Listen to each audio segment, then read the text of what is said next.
A 5 de outubro de 1910 era proclamada a instauração da República. Para trás ficou um século de invasões, guerras civis, revoltas e um rotativismo partidário que deixou o parlamentarismo da monarquia em descrédito. O ultimato inglês humilhou a coroa, conduzindo à primeira grande tentativa de derrubo do regime a 31 de janeiro de 1891, no Porto. Nos últimos anos da monarquia constitucional, a crise económica ou financeira agravou-se, enquanto o rei tratava de gastar para si e para a sua família o dinheiro já escasso no reino. Entretanto, João Franco torna-se ministro do rei e concentra em si o poder. O Partido Republicano, associado à maçonaria e à carbonária, braço armado do golpe que se seguiria, aproveitou a situação. Em 1908, 2 membros da carbonária matam a tiro o rei e o herdeiro ao trono. O filho mais novo de Dom Carlos, o infante Dom Manuel, sobe ao trono, mas a sua incapacidade para decidir o rumo do país leva ao derrubo do regime. Na alvorada da República, atingiram-se objetivos inéditos. Uns, pelo seu valor e vertente vanguardista, perduraram até hoje. Outros levaram a nação a um destino trágico, tanto pela forte vertente anticlericista do regime, como pela perseguição a correntes políticas adversas. Foi declarado um regime parlamentarista, em que o Parlamento tinha como um dos principais poderes eleger o Presidente da República. Desde logo esta medida levou a uma instabilidade política sem rival.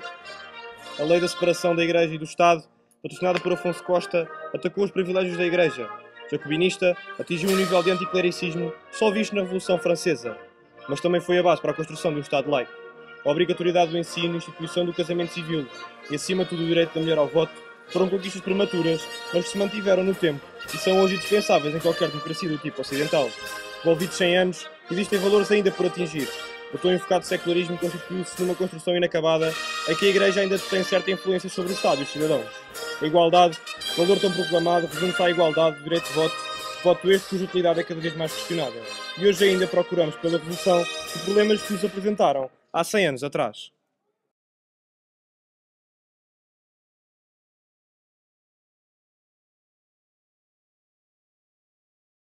Entendo que a República surgiu em Portugal muito cedo, foi muito avançada em termos da Europa na altura, muito generosa nos seus objetivos. Infelizmente a Primeira República não pôde realizar-se, não alguns, do ponto de vista educativo ou político. A sua instabilidade impediu a concretização de muitos dos sonhos, mas ficou a ideia de alguns princípios republicanos que perduraram até à democracia plena posterior a 82. Como a história envolve percebermos o contexto em que as coisas aconteceram, para que as pessoas percebam porque é que certas opções foram tomadas, eu acho que a história do século XX tem que ter em conta o que é que a Primeira República foi de bom e de mau. E eu, muitas vezes, quando ouço certas pessoas falar sobre a Primeira República, não vejo essa visão equilibrada sobre tudo que rodeou a Primeira República. Fica-se muito no início e depois a evolução da Primeira República, por causa da desgraça económica que foi, isso é, de certa maneira, omitido na história. E eu penso que isso não pode ser feito. Muito obrigado.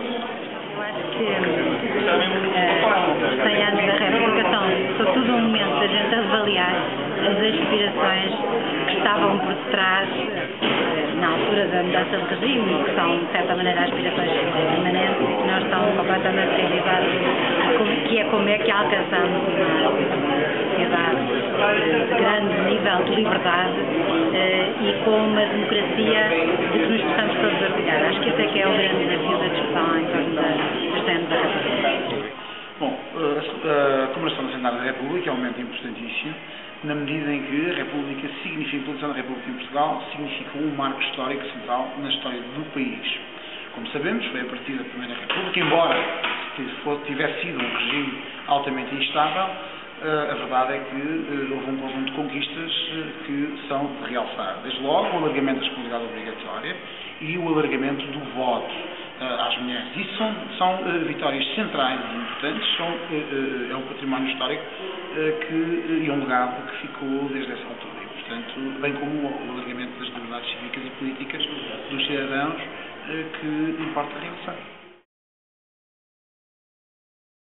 Conquista irreversível dos portugueses.